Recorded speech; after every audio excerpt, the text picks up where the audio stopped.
ഒരു പരിധിക്കപ്പുറം എന്നെ നിയന്ത്രിക്കാൻ എന്നെ കൊണ്ട് പോലും പറ്റിയെന്ന് വരില്ല. അറിയാലോ നിനക്ക്.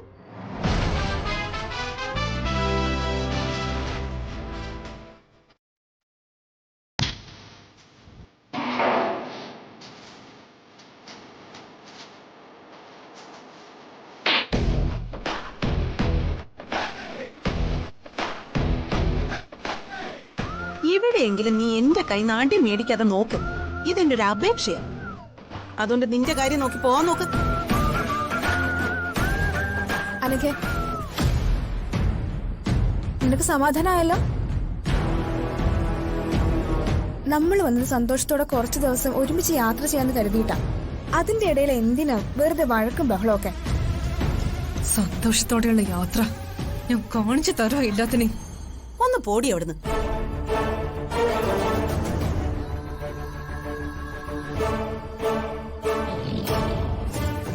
എന്റെ സ്നേഹേ, എത്ര കിട്ടിയാലും പഠിക്കാത്ത വല്ലാത്തൊരു ജന്മം തന്നെ. അതിലിവിടെ വന്ന് നിൽക്കുമായിരുന്നോ? നിങ്ങൾ എവിടെയൊക്കെ നോക്കിയെന്നറിയോ? എല്ലാവരും കൂടെ ഒരുമിച്ചൊരു ട്രിപ്പ് വന്നിട്ട് ഓരോരുത്തർ ഓരോ മുറിയിൽ കഥകം പൂട്ടിയിരിക്കുക. എങ്കിൽ പിന്നെ എല്ലാരും വീട്ടിൽ തന്നെ ഇരുന്നാ പോരായിരുന്നോ? ഈ രാത്രി പിന്നെ വേറെന്ത് ചെയ്യാനാ? ബെസ്റ്റ്. രാത്രി എന്തൊക്കെ ചെയ്യാം? ക്യാമ്പ് ഫയർ, അന്താക്ഷരി കളിക്കാം, അങ്ങനെ എന്തൊക്കെ പരിപാടികളുണ്ടെന്ന് അറിയോ? നമുക്ക് മൂന്നേർക്കും കൂടി അന്താക്ഷരി കളിച്ചാലോ? ആദ്യത്തെ അക്ഷരം ഞാൻ പറയാം. ല. എന്തോന്ന്? ല. വളഞ്ഞതിന്റെ ല. എങ്കിലേ വളഞ്ഞതിന്റെ ലാ വെച്ചിട്ട് നീ ഒരു പാട്ട് പാടിക്കേ. എന്നെ പിടിച്ചോ.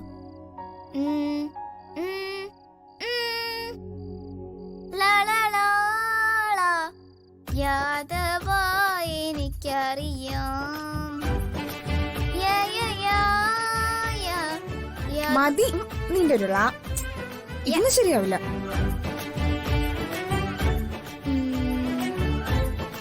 കാര്യം വലിയ പുതുമയുള്ള കളിയൊന്നുമല്ല, ഇച്ചിരി കുട്ടിക്കളിയാ.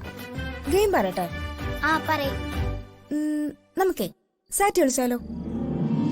സാറ്റോ എന്നുവെച്ചാ? സാറ്റ് എന്ന് പറഞ്ഞ ഹൈഡ് ആൻഡ് സീക്ക്. എങ്കിൽ നമുക്ക് മൂന്നുപേർക്കും കൂടി കളിക്കാം. ഞാൻ ആദ്യം എണ്ണ. നമുക്ക് മൂന്നുപേർക്കും അല്ല, നമ്മളോടൊപ്പം വന്ന എല്ലാവരെയും റൂമിൽ നിന്ന് വിളിച്ചിറക്കി കൊണ്ടുവരണം. ഏട്ടന്മാരെയും ഏട്ടത്തിമാരെയും എല്ലാം. എല്ലാവരും ഗെയിമിൽ പാർട്ടിസിപ്പേറ്റ് ചെയ്യട്ടെ. എന്ത് പറയുന്നു? അതെ, എല്ലാവരെയും വിളിക്കണം. ഒരാളെ പോലും വിടരുത്. ഇങ്ങനെ ഇരിക്കാനാണെങ്കിൽ സ്നേഹം പറഞ്ഞ പോലെ എന്തിനാ ഇവിടേക്ക് വന്നത്? വീട്ടിലെങ്ങാനും ഇരുന്നാ പോരെ? പിന്നെ അല്ലാതെ. ഒരു കാര്യം ചെയ്യും, ആദ്യം ചെന്ന് സച്ചിയേട്ടനെയും അർച്ചനെടുത്തേയും വിളിക്കും. ഞാൻ പോയി സന്ദീപേട്ടനെയും മീരെടുത്തേയും വിളിക്കാം. ആവണി അപ്പോഴത്തേക്കും അനക്കയും അവന്തികേട്ടത്തെയും പോയി വിളിക്കണം. ഓക്കെ? Double okay. എല്ലാരും ഇത് എവിടെ പോയി? ചേച്ചി വാ വാ. എല്ലാരും എത്തിയോ? എല്ലാരും എത്തിയോ? അപ്പൊ ഗെയിം സ്റ്റാർട്ട് ചെയ്യാൻ. ഫസ്റ്റ് തന്നെ ഞാൻ കൗണ്ട് ചെയ്യാം. 1 2 ടിക് ടിക് 4 ടിക് ടിക് 5 ടിക് ടിക് 6 ടിക് ടിക് 7 ടിക് ടിക് 8 ടിക് ടിക് 9 ടിക് ടിക് 10. അടിച്ചാലും അടിച്ചില്ലെങ്കിൽ സാറ്റ്.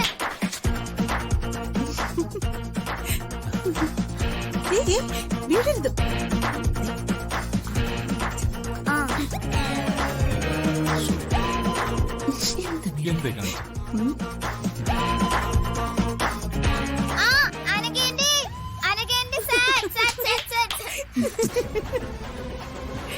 എനിക്ക്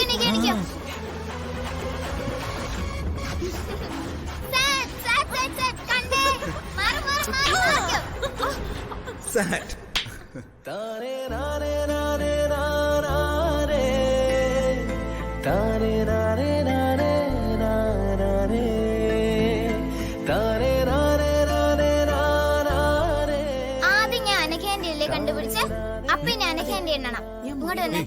നിങ്ങൾ അങ്ങോട്ട് മാറി നിക്ക്. അനഘേന്റെ ചെന്നേ. ഇത് നോക്ക്, കള്ളക്കളി കളിക്കരുത്. 10 വരെ മര്യാദയ്ക്ക് എണ്ണണം.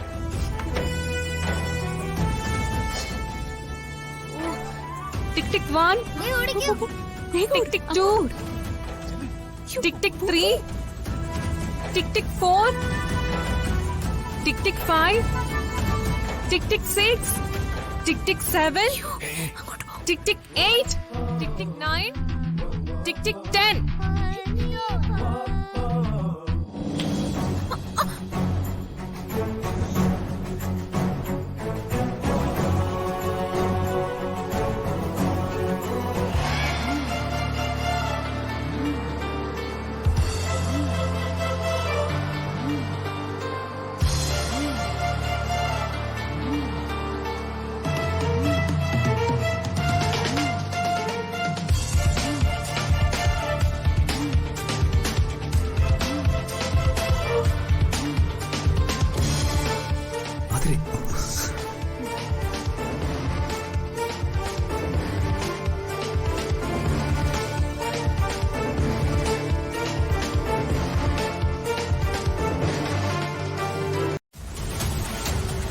ഞാൻ പറഞ്ഞിട്ടുള്ളതാ നിന്റെ തമാശ എന്റെ അനിയനോട് വേണ്ടാന്ന്. അവനെ മയക്കെടുത്തിട്ടിനി. എടി, ഞാൻ നിന്നോടുള്ള സ്നേഹം കൊണ്ടൊരു കാര്യം പറയാം. ഇന്നല്ലെങ്കിൽ നാളെ സന്ധ്യ മനക്കെ കെട്ടും. നീ വഴിയാധാര ആവുകയും ചെയ്യും. അതുകൊണ്ട് നീ നിന്നെ തന്നെ സൂക്ഷിച്ചാൽ നിനക്ക് കൊള്ളാം. അല്ലെങ്കിൽ ഇനി അന്നത്തെ പോലെ അവൻ കിടന്ന് തല്ലുള്ളൂ.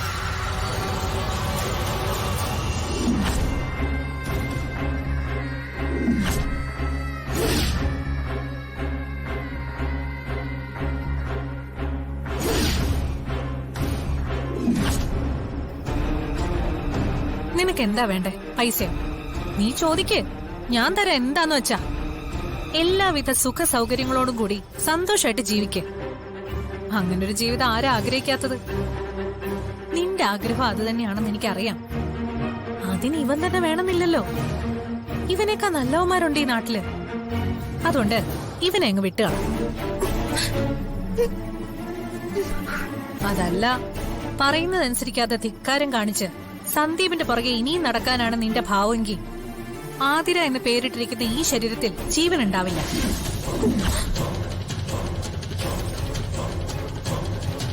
അറിയാലോ അനക്കയ്ക്ക് സന്ദീപിനെ കൊടുക്കാൻ ഞാൻ എന്തും ചെയ്യുമെന്ന്. ഇനിയൊരു പറച്ചിലുണ്ടാവില്ല. നീ അടക്കമുള്ള നിന്റെ വീട്ടുകാരെ മുഴുവൻ ചുട്ട് കളയും ഞാൻ. അല്ലെങ്കിലേ നീ ഒരു എണ്ണം കെട്ടവളാ. നീ കാരണം ആ പാവങ്ങളെ കൂടെ കൊല്ലരുത്.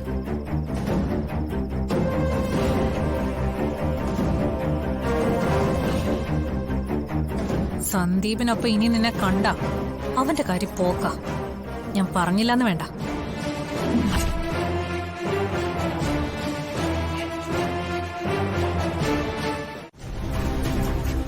ഹലോ, ആരാണെന്ന് മനസ്സിലായില്ല.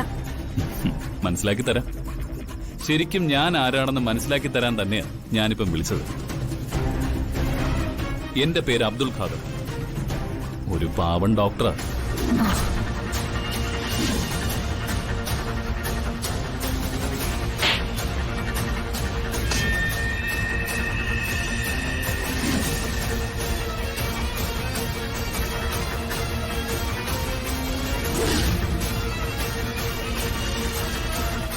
ഇപ്പം മനസ്സിലായി കാണുമെന്ന് ഞാൻ വിശ്വസിക്കുന്നു.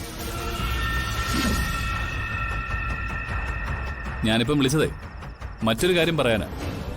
ഞാൻ എന്തൊക്കെ ചെയ്യുന്നു, എവിടെയൊക്കെ പോകുന്നു എന്നൊക്കെ അറിയാനേ.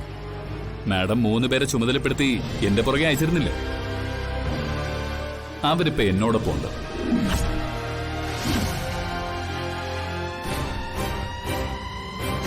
അവന്മാർക്ക് ഫോൺ കൊടുക്കണമെന്നുണ്ട്. പക്ഷേ കൈ അനക്കാൻ വലിയ പാടായിരിക്കും. ഏകദേശം 2 കൈയും കാലും ഒക്കെ ഞാൻ തല്ലി ഓടിച്ചിട്ടുണ്ട്. അവന്തിക മാഡം ട്രിപ്പ് കഴിഞ്ഞ് വരുമ്പോഴേക്കും ഞാൻ ജീവനോടെ ഉണ്ടാവരുതെന്ന് ഇവന്മാരോട് പറഞ്ഞു ഏൽപ്പിച്ചിരുന്നു എന്ന് ഇവന്മാര് പറഞ്ഞു. അങ്ങനെ ഒരാളെ കൊല്ലാൻ ആളെ വിടുമ്പോ ഇച്ചിരി കൂടി മിടുക്കന്മാരെ വേണ്ടേ വിടാൻ. നീ രക്ഷപ്പെട്ടു എന്ന് കരുതണ്ട. ഞാൻ കൊണ്ടുവരുന്നുണ്ട് അവരെക്കാളും മിടുക്കന്മാരെ.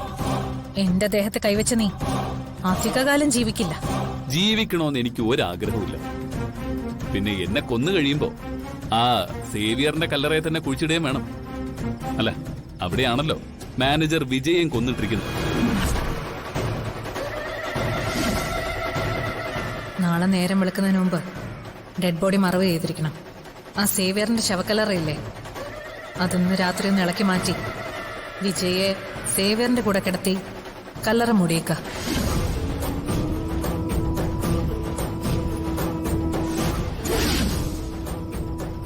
എന്റെ ആദ്യത്തെ ഇടിയിൽ തന്നെ ഇവന്മാര് കുറേ കാര്യങ്ങൾ പറഞ്ഞു. ഇവന്മാരെ കൊണ്ട് നീ ചെയ്യിച്ച ഓരോ കാര്യങ്ങളും വ്യക്തമായി പറഞ്ഞു തന്നു. ഞാനിപ്പോ നെല്ലിശ്ശേരിയിലേക്ക് നേരെ പോവാ. അവിടെ ചെന്ന് സേതുങ്ങളോട് എല്ലാം പറയും.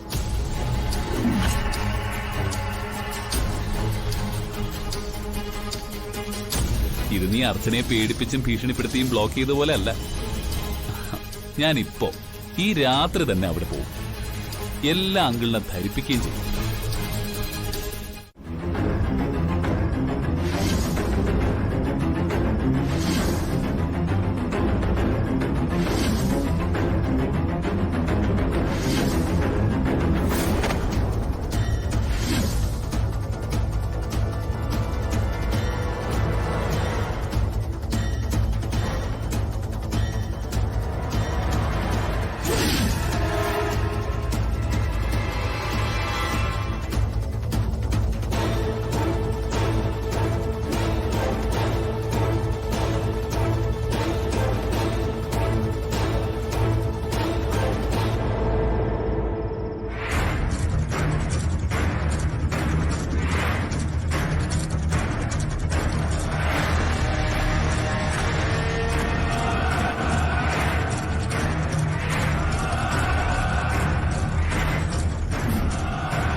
ആ സന്ധ്യ.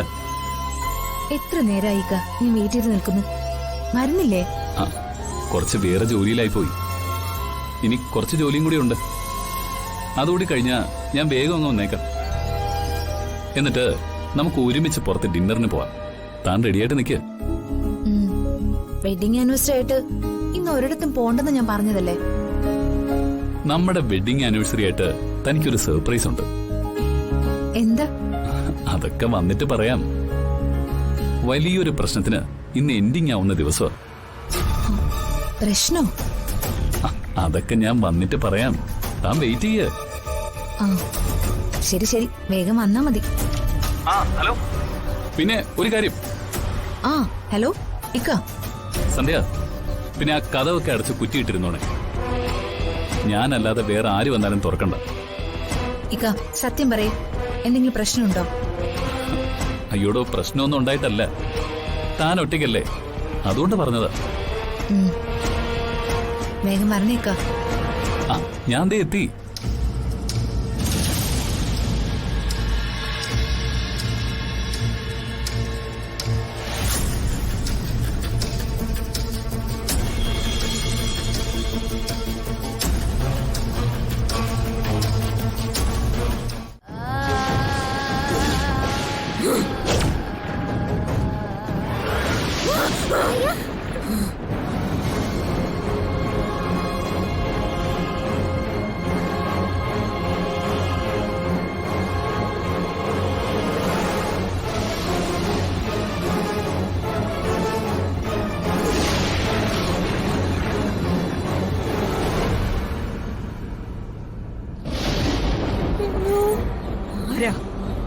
ആരാ എന്നെ വിളിച്ചു വരുത്തിയത്?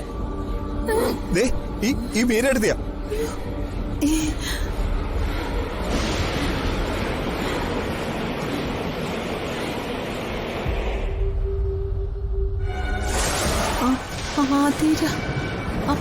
ആരാ?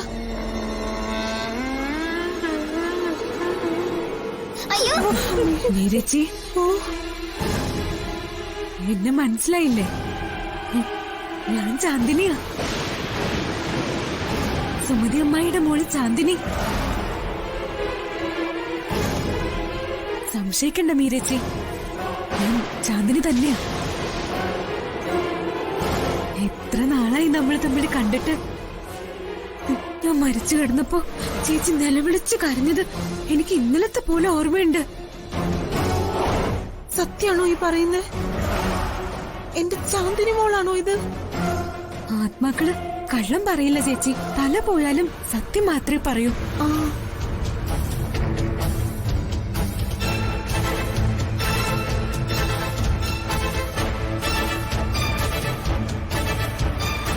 മോളെ, നീ ഇതുപോലെ ഇടയ്ക്കിടയ്ക്ക് അമ്മായിയോട് സംസാരിക്കണം. അമ്മായിക്ക് വലിയ ആശ്വാസമാവും. ഞാൻ ശ്രമിക്കാം. ഇപ്പോഴാ ഒരു ആശ്വാസമായത്. ഇതിലൊന്നും എനിക്കൊരു വിശ്വാസം ഇല്ലായിരുന്നു. ഇവക്കും ഏയ്, ഞാനത് വെറുതെ പറഞ്ഞതാ. എനിക്ക് നല്ല വിശ്വാസമുണ്ട്. ചാന്ദിനി, ഒരു കാര്യം പറയാൻ മറന്നു. വാ, കിഴക്കി. അയ്യോ എന്നെ വിട്, എന്നെ വിട്. ഇടി, ഇങ്ങോട്ട് വാ. ഇതാ എന്റെ മോള് ആവണി. ഹലോ. ഹലോ. അയ്യോ, നിങ്ങൾ ആരും ഇനി പേടിക്കണ്ട. ചാന്ദിനി എന്റെ സ്വന്തം മോളെ പോലെ തന്നെയാ. പാവാ, ആരെയും അവള് ഉപദ്രവിക്കില്ല. അല്ല മോളെ, നീ എങ്ങനെയാ മരിച്ചത്?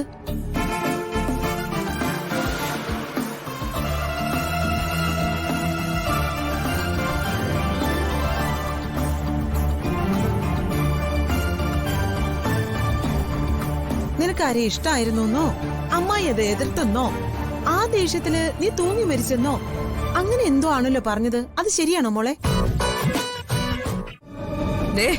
ഞാൻ പ്രേതമാണ്, അല്ലാതെ നിങ്ങളുടെ കളിപ്പാവയല്ല. കളിയാക്കുന്നതിനൊക്കെ ഒരു പരിധിയുണ്ട്. ചാന്ദിനി, ചാന്ദിനി പറഞ്ഞത് അങ്ങ് മനസ്സിലായില്ല. അതാ പൂജ ബോർഡ് വഴി എന്നെ വിളിച്ചു വരുത്തിയ സ്ഥിതിക്ക് നിങ്ങളെ ആരെങ്കിലും കൊണ്ടേ ഞാൻ പോകുന്നുള്ളൂ. അയ്യോ, അയ്യോ മോൾ പേടിക്കണ്ട, ഒന്നുമില്ല.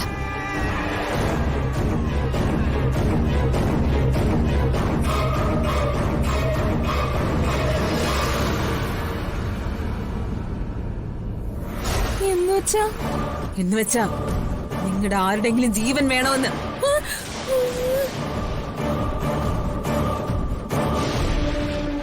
ഒന്നുമില്ല. വിളിച്ചു വരുത്തിട്ട് ചോര കുടിക്ക് തന്നില്ലെങ്കിൽ ചാന്ദ്രയുടെ തനി സ്വഭാവം നിങ്ങൾ അറിയും. മോളെ അയ്യോ, നീ തമാശ പറയുന്നല്ലേ? അല്ല, നീ ഞാൻ വീണ കഥ കേട്ട് ചിരിച്ചല്ലേ? ഓടി, ചിരിക്കോ നീ? അറിയാതെ ചിരിച്ചതാ, ഇനി ഞാൻ ചിരിക്കൂല. നീ വാ, നീ എന്നോടൊപ്പം വാ. നിന്റെ ചോര മതി എനിക്ക്. ദൂഷിച്ച ചോര എനിക്കിഷ്ടം. അയ്യോ, എന്നെ കൊണ്ടുപോകല്ലേ. ഇവർ നിങ്ങളുടെ സ്വന്തം ചോരയല്ലേ? അവരൊക്കെ നിൽക്കുമ്പോ എന്തിനാ എന്നെ കൊണ്ടുപോകുന്നേ? അവരെ കൊണ്ടുപോയിക്കൂടെ? സ്വന്തം ചോര എനിക്കിഷ്ടമല്ല. മോളെ ഓടി,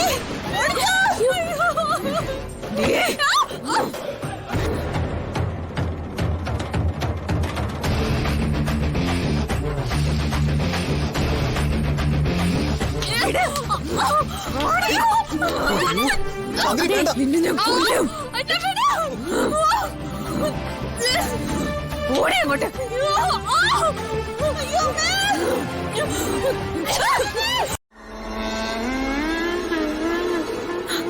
അനക്കേ,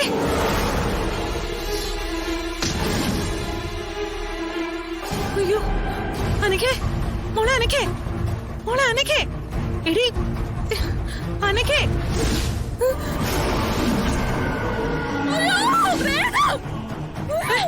അനക്കേ, ഞാനാ മോളെ. മോളെ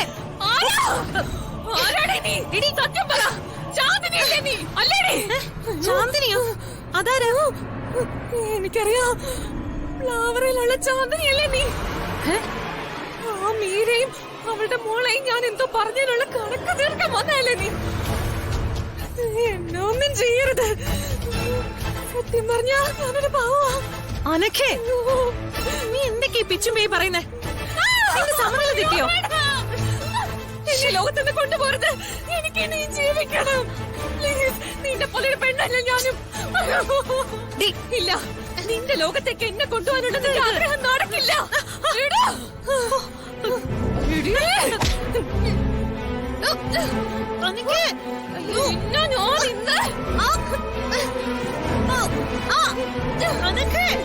കൊല്ലൂടി ഞാൻ.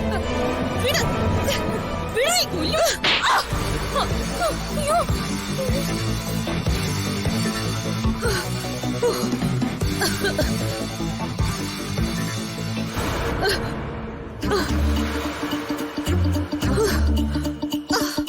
ചേച്ചി, ചേച്ചി, അയ്യോ ചേച്ചിക്ക് എന്താ പറ്റിയേ? നിനക്ക് എന്താ? നീ എന്തൊക്കെയാ ചെയ്തേ?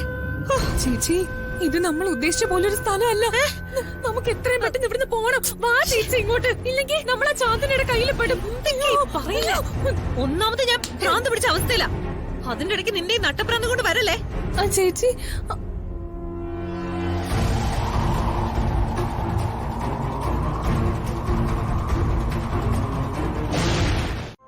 ഞാനന്ന് സച്ചേട്ടനെ വിട്ടുപോയിരുന്നെങ്കിൽ സച്ചേട്ടനെ എന്ത് ചെയ്യായിരുന്നു? ഇതുപോലെ സന്തോഷത്തോടെ ഇരിക്കുമായിരുന്നോ? അങ്ങനെ ചോദിച്ചാ അതിപ്പോ കണ്ണുള്ളപ്പോ അതിന്റെ വില അറിയില്ലെന്ന് പറഞ്ഞു കേട്ടിട്ടില്ലേ? താനിങ്ങനെ മുന്നിൽ നിന്ന് ഇഷ്ടം പറയുമ്പോഴും എനിക്കത് നിസ്സാരമായിട്ട് തോന്നിയിട്ടുണ്ട് പലപ്പോഴും. ഞാനത് അംഗീകരിച്ച് തന്റെ ഇഷ്ടം അനുഭവിക്കാൻ തുടങ്ങിയപ്പോഴാണ് ഞാൻ എത്ര ഭാഗ്യവാനാണെന്നും നഷ്ടമാക്കിയ നല്ല നല്ല നിമിഷങ്ങളെക്കുറിച്ചും ഞാൻ ബോധ്യവാനായത്.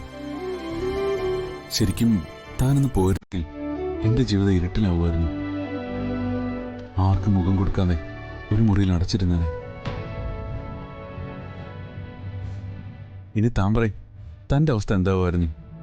ഇതൊക്കെ തന്നെ. വൃന്ദാവന വീടിന്റെ ഏതെങ്കിലും ഒരു ഇരുട്ടുമുറിയിൽ ഈ ജീവിതം ഞാൻ തള്ളി നീക്കുകയാണ്. അവസാനം അതൊരു ഭ്രാന്തിലേക്കോ മരണത്തിലേക്കോ ചെന്ന് നിൽക്കുമായിരുന്നു.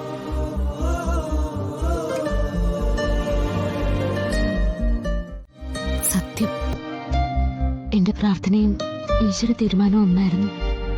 അതിപ്പോ ഞാൻ മനസ്സിലാക്കുന്നുണ്ട്. എങ്കിലും ഇപ്പോഴും ചിലതെല്ലാം ഞാൻ സച്ചേട്ടനിൽ നിന്നും മറ്റുള്ളവരിൽ നിന്നും മറച്ചു പിടിക്കുന്നുണ്ട്. അത് ബോധപൂർവം ഞാൻ ചെയ്യുന്നതാ. എന്നെ കൊണ്ട് തന്നെ പരിഹരിക്കാൻ പറ്റുന്നതായതുകൊണ്ട്.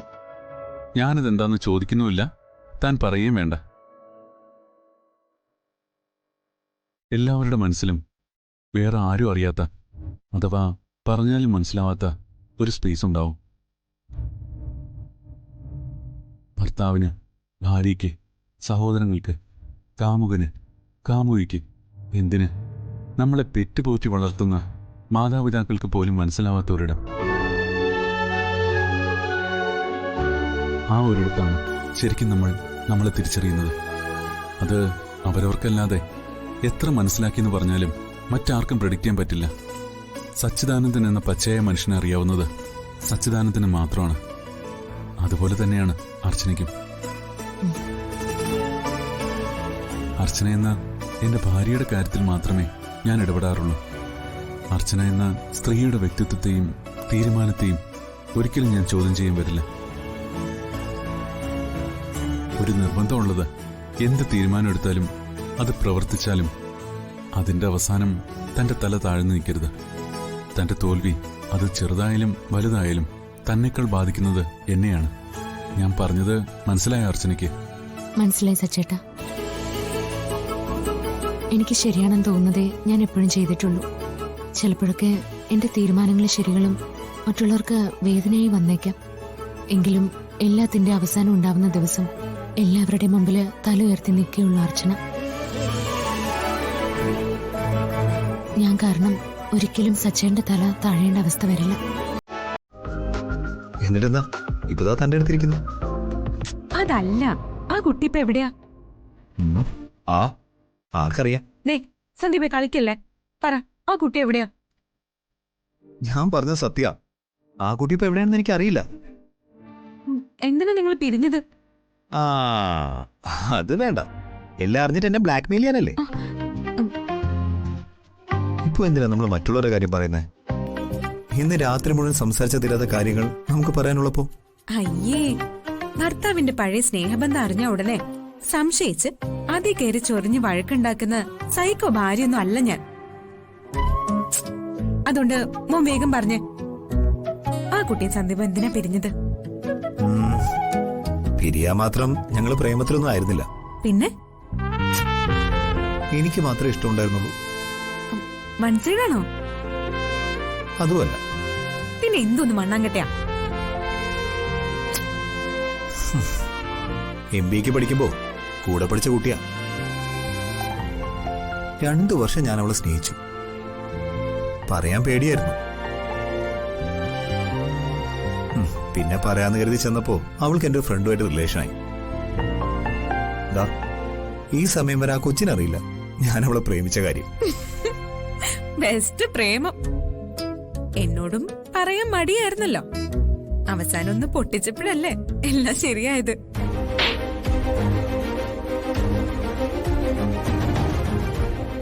അതുപോലെ അന്ന് ആ കുട്ടി ചെയ്തിരുന്നെങ്കിൽ അന്നേ ചിലപ്പോ എല്ലാം ഓക്കെ ആയേനെ. അപ്പൊ അന്ന് ആ കുട്ടി ചെയ്യാതിരുന്നത് നന്നായില്ലേ? അല്ലെങ്കിൽ നമുക്കിങ്ങനെ ഇരിക്കാൻ പറ്റുമോ? ആ കുട്ടി, ഇവിടുത്തെ അനക്ക കുട്ടി, ഈ കുട്ടി, അവസാനം നറുക്ക് വീണത് ഈ കുട്ടിക്ക്. നമ്മൾ ഒന്നിക്കണമെന്നുള്ളതാ വിധി. അതല്ലേ ഇത്രയും പ്രശ്നങ്ങൾ ഉണ്ടായിട്ടും നമുക്ക് ഒന്നിക്കാൻ പറ്റിയത്. ഇനി എന്നാ സന്ദീപേ ഒരു ഭാര്യയും ഭർത്താവുമായി നമുക്ക് ജീവിച്ചു തുടങ്ങാൻ പറ്റുന്നേ? ഇനി എത്ര നാൾ അതിനുവേണ്ടി കാത്തിരിക്കണം? ഇനി താൻ കാത്തിരിക്കണ്ട. ഇന്നു മുതലാ നമ്മൾ ശരിക്കും ഭാര്യ ഭർത്താക്കന്മാരെ ജീവിക്കാൻ പോകുന്നത്. മനസ്സിലായില്ലേ? ഇന്നാ നമ്മുടെ ആദ്യ രാത്രി എന്ന്.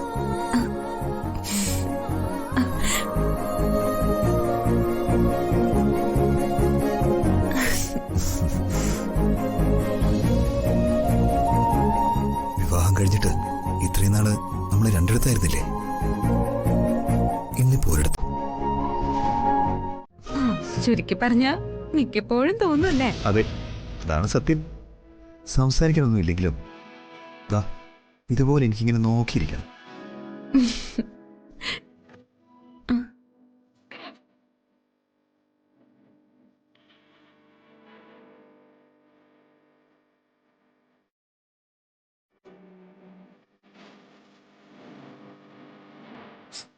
ഒന്ന് പോ സന്ദീപ്. തന്നെ ഫോണിങ്ങെടുത്ത്. എന്റെ ഫോണോ? ആ അതെന്തിനാ? അതൊക്കെ പറയാം, ഇങ്ങതാ. ഇതാ.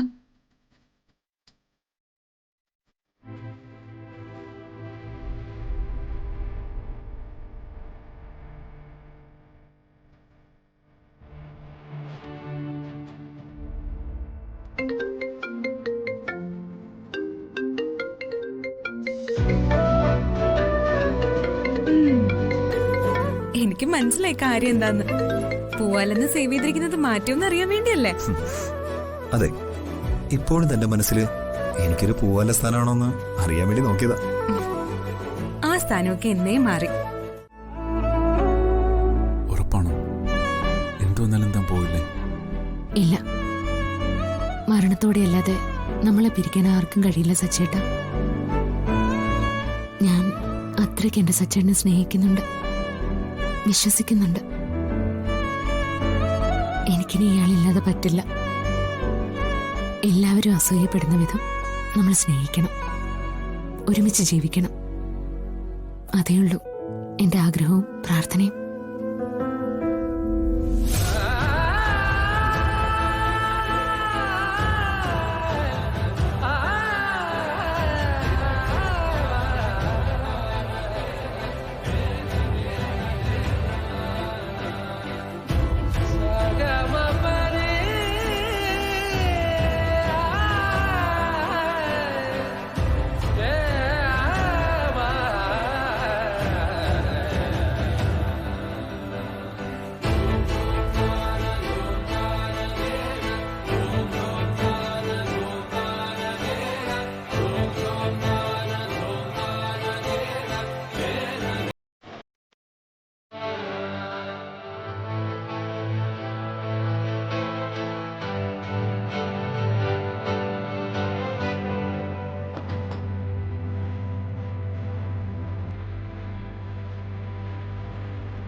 നമ്മുടെ വെഡിങ് ആനിവേഴ്സറി ആയിട്ട് തനിക്കൊരു സർപ്രൈസ് ഉണ്ട്. എന്താ? അതൊക്കെ വന്നിട്ട് പറയാം. വലിയൊരു പ്രശ്നത്തിന് ഇന്ന് എൻഡിങ് ആവുന്നത്. ആ പറഞ്ഞു, എങ്കിലും ഞാൻ ചോദിച്ചെന്നേ ഉള്ളൂ. എനിക്കറിയാം എന്താ കാര്യമെന്ന്.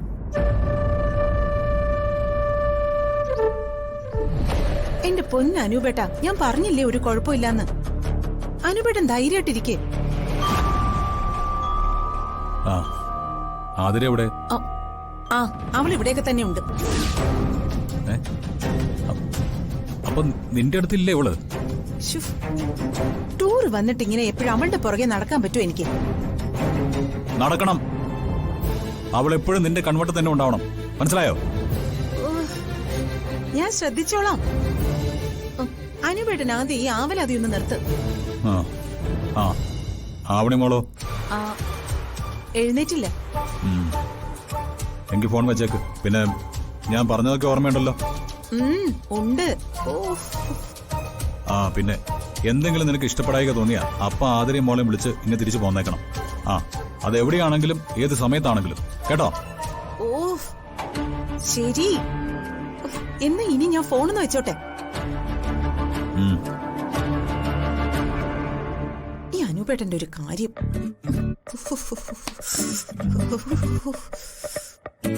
എന്തൊരു തണുപ്പാ ഇവിടെ.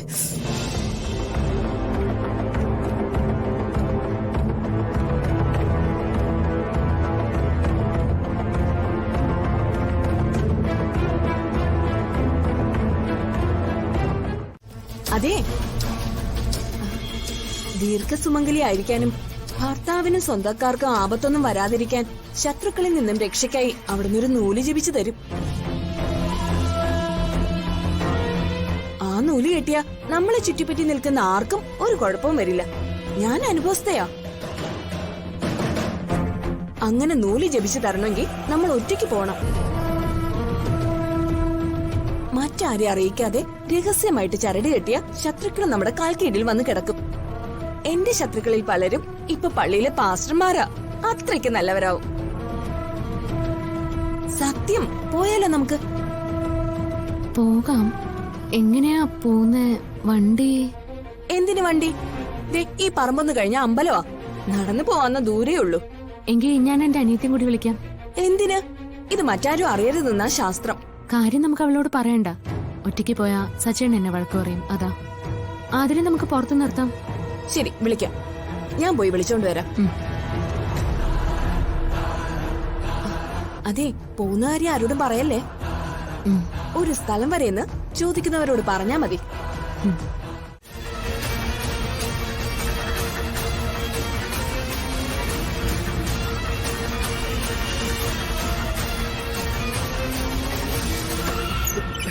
എടാ കെട്ടഴിച്ചുവിടാൻ, അഴിച്ചുവിടാൻ.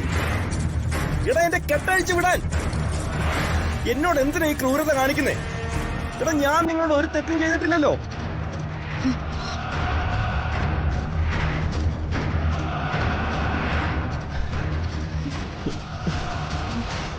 ആരാ? ചേട്ടൻ ആരാന്നറിയില്ല, പക്ഷെ ഞാൻ രക്ഷിക്കാൻ നോക്കാം.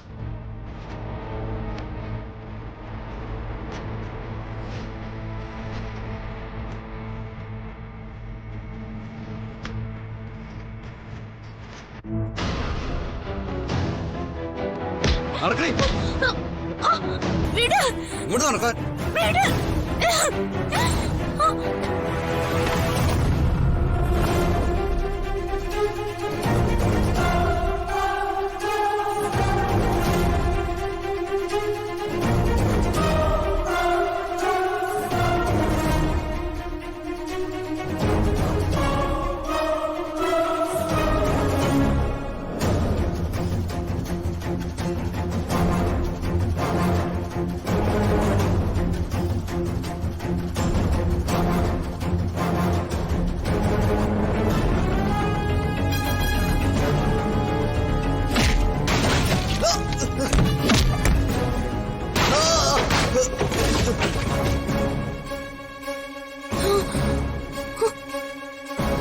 സച്ചേട്ടാ, സച്ചേട്ടാ.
അച്ചു, ആരായിരുന്നു കേട്ടോ അവര്? അച്ചു മോളെ. അറിയില്ല മോളെ. ആൾ താമസം ഇല്ലാത്തൊരു വീട്ടില് ആരോ കിഡ്നാപ്പ് ചെയ്ത് വെച്ചിരുന്നവര്. ഈ ബഹളത്തിനിടയ്ക്ക് അർച്ചന അയാളെ രക്ഷിച്ചെന്നാ പറയുന്നത്. എങ്കിൽ ഈശ്വര, അതുപോലെ തട്ടിക്കൊണ്ടു പോകാനാണോ അർച്ചന മോൾ അവർ ഓടിച്ചത്? അറിയില്ല ഏട്ടത്തി. എനിക്കെല്ലാം കൂടി ആലോചിക്കുമ്പോ തന്നെ തല ഇറങ്ങുക. ഇത്രയൊക്കെ ആയ സ്ഥിതിക്ക് നമുക്ക് ഇവിടുന്ന് പോവാം. ആ, എന്തായാലും വേറെ കുഴപ്പങ്ങളൊന്നും പറ്റിയില്ലല്ലോ. ഇനി ഇതിന്റെ പേര് യാത്ര നിർത്തണ്ട. പ്ലാൻ ചെയ്ത പോലെ തന്നെ പോവാം നമുക്ക്. അർച്ചനെ, നീ രക്ഷപ്പെടുത്തിയെന്ന് പറഞ്ഞ ആള് പിന്നെ എങ്ങോട്ട് പോയി? ബഹളത്തിനിടയ്ക്ക് അയാൾ എങ്ങോട്ട് ഓടിപ്പോയെന്ന് തോന്നുന്നു.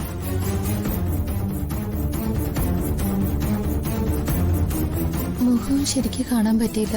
തലയിൽ കൂടി തുണിയൊക്കെ ഇട്ടിട്ടുണ്ടായിരുന്നു. ഞാൻ കണ്ടില്ല. പ്രശ്നങ്ങളൊക്കെ ഒതുക്കി വന്നപ്പോഴേക്കും ആള് പോയി. ഏതോ വലിയ ഗ്യാങ്ങിൽപ്പെട്ട ആരെങ്കിലും ആയിരിക്കും. എന്തായാലും നിങ്ങൾ രക്ഷപ്പെട്ടല്ലോ.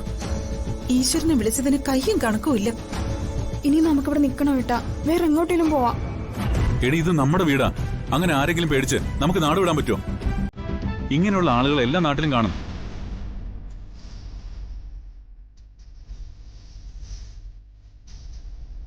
കഴിഞ്ഞതൊക്കെ കഴിഞ്ഞു. ഇനിയിപ്പോ അത് ഓർത്തിരുന്ന ട്രിപ്പിന്റെ മൂഡ് കളയണ്ട.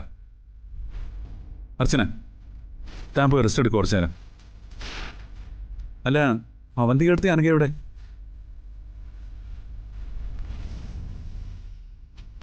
എന്തുപറ്റി സച്ചി? ഏയ്, ഒന്നുമില്ല എടുത്തി. ഒരു പ്രശ്നം ഉണ്ടായി. അതൊക്കെ ഇപ്പൊ മാറി. എന്നാലും ഞാൻ ആലോചിക്കായിരുന്നു മനുഷ്യരുടെ കാര്യങ്ങളെ. അർച്ചനെ രക്ഷിച്ച ആ മനുഷ്യൻ ഇവിടേക്ക് വരുമെന്ന് എന്റെ മനസ്സ് പറയുന്നത്.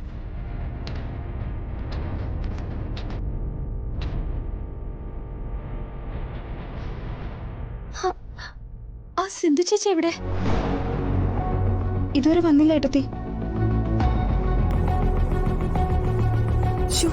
ഇനി അവരും ആ സംഘത്തിൽപ്പെട്ടതാണോ? ഏയ്, സിന്ധു ചേച്ചി എനിക്ക് കുഞ്ഞിലെ അറിയാവുന്നതല്ലേ. പാവം പേടിച്ചു പോയി കാണും. സച്ചി, എനിക്ക് വേറൊരു കാര്യം പറയാനുണ്ടായിരുന്നു. എന്താ എടുത്തി? നമ്മുടെ സന്ധ്യ ഡോക്ടറില്ലേ? സന്ധ്യ ഡോക്ടർക്ക് എന്ത് പറ്റി? അവരുടെ ഹസ്ബൻഡ് അബ്ദുൾ ഖാദർ. അബ്ദുൾ ഖാദർ? നിങ്ങൾ പാനിക് ആവരുത്. ഏട്ടത്തി കാര്യം പറയും. അബ്ദുൾ ഖാദറിന് എന്ത് പറ്റി? അദ്ദേഹം ഒരു ആക്സിഡന്റിൽ മരിച്ചുപോയി.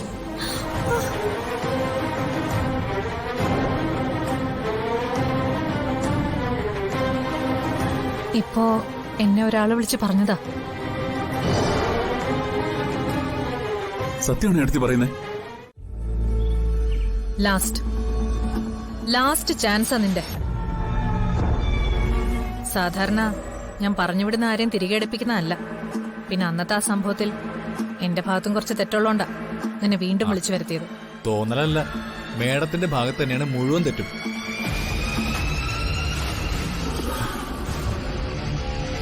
കുറച്ച് തെറ്റ് എന്റെ ഭാഗത്തും ഉണ്ട്. സത്യം പറയാലോ മാഡം, പൈസ ഉണ്ടാക്കാൻ പല പരിപാടികളും ഞാൻ ചെയ്തിട്ടുണ്ട്. പക്ഷെ ഇത്രയും മണ്ടത്തരം ആദ്യമായിട്ടായിരുന്നു. അത് നീ കാരണം. ഞാൻ പ്ലാൻ ചെയ്ത പോലെ എല്ലാം നടന്നിരുന്നെങ്കിൽ ആദ്യം ഇപ്പൊ നിന്റെ വീട്ടിൽ നിന്നേനെ. അനക്ക് സന്ദീപിന്റെ കൂടെ. എന്തായാലും സംഭവിക്കാനുള്ളതൊക്കെ സംഭവിച്ചു കഴിഞ്ഞു. എന്റെ 1-2 എല്ലും പൊട്ടി. അല്ല, അത് ശരിയാവുകയും ചെയ്തു. എനിക്കറിയായിരുന്നു ആ അബ്ദുൾ ഖാദർ ഉടനെ മരിക്കുമെന്ന്. അമ്മാതിരി പ്രാക്കല ഞാൻ ആശുപത്രി കിടന്ന് പ്രാഗിയത്. ഇനി സമാധാനത്തോടെ ഓരോന്നും ചെയ്യാലോ.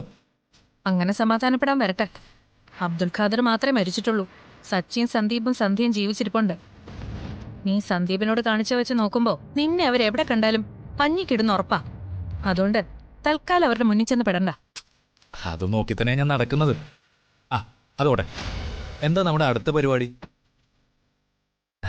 എന്റെ ആതിരുടെയും കല്യാണം തന്നെയാണ്. ഇനി ആ പേരും പറഞ്ഞ് തൽക്കാലം വൃന്ദാവനം വീടിന്റെ മുറ്റത്ത് ചെല്ലാൻ പറ്റില്ല. അങ്ങനെയല്ലായിരുന്നോ നിന്റെ അച്ഛന്റെ അമ്മയുടെ അമ്മാവന്റെ ഒക്കെ ഷോ? പക്ഷേ നമ്മളത് നടത്തിയെടുക്കും.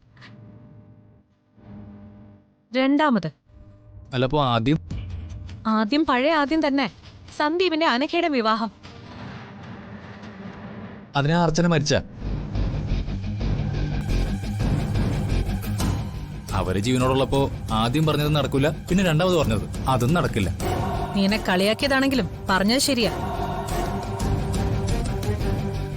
ഏതൊരു രാജാവിനും യുദ്ധം ജയിക്കണമെങ്കിൽ ആ രാജാവിന്റെ മുന്നിൽ ബുദ്ധിയുള്ള ശക്തരായ പടകൾ വേണം.